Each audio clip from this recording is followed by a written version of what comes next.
And the reason they could do this is because of this decree that Spain had made called encomienda. Can you all say encomienda with me? Encomienda. Very good. I love your accent. John, will you say it louder? Encomienda.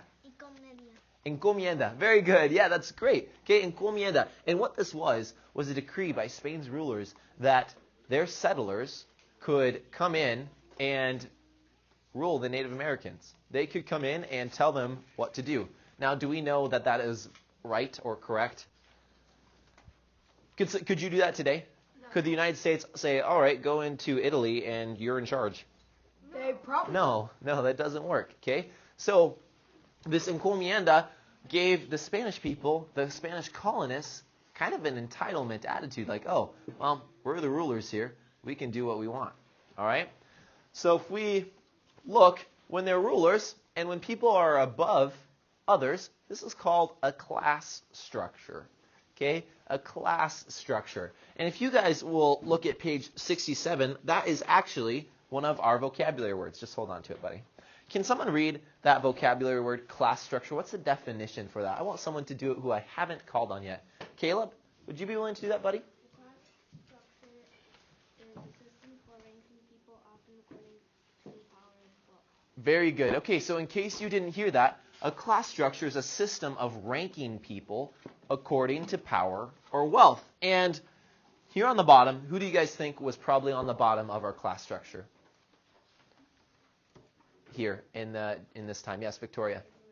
Native Americans. Yep, Native Americans, enslaved Africans. And in fact, that is what that pyramid is. So on the very bottom of that pyramid, you can write Native Americans and enslaved Africans. Native Americans and African slaves. That can go on the bottom of that triangle because they are the lowest class of people. Native Americans and enslaved Africans.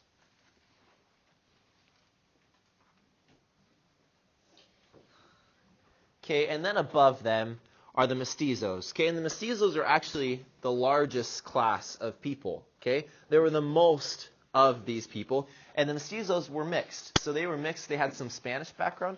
They also had some Native American background. So, for example, if a Spanish man had married a Native American woman, their children would be considered mestizos because they had both Hispanic background, Jill, Eli, and Native American background. Eli, I promise I'll get to you shortly.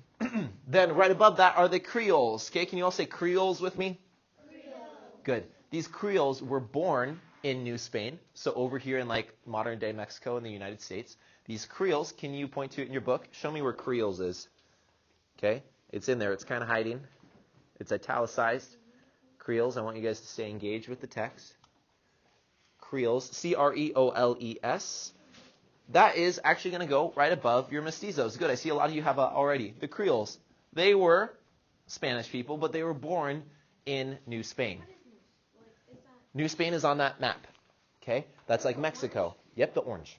Yep, that we were talking about earlier. Okay, and then last, but certainly not least, are these people called the Peninsulares. Okay, can you all say Peninsulares with me?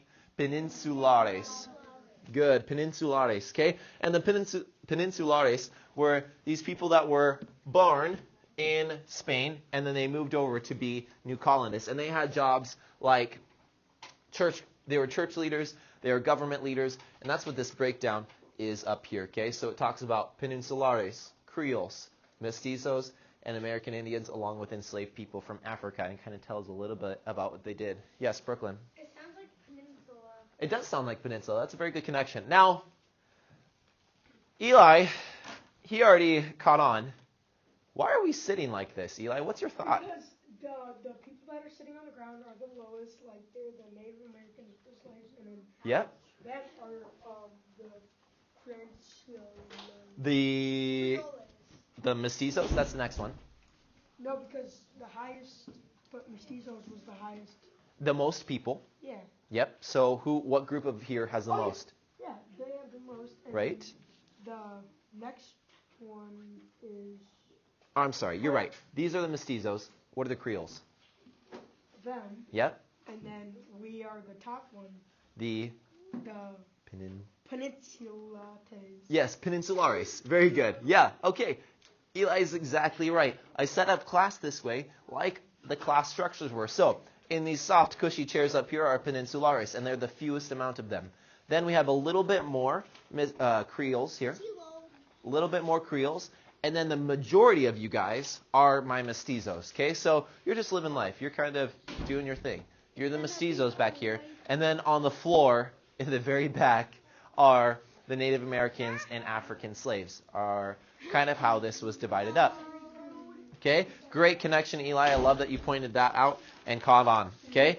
So make sure that you guys have that triangle filled out. That triangle in your book filled out. And if you do, you can turn the page with me to page 68. Page 68.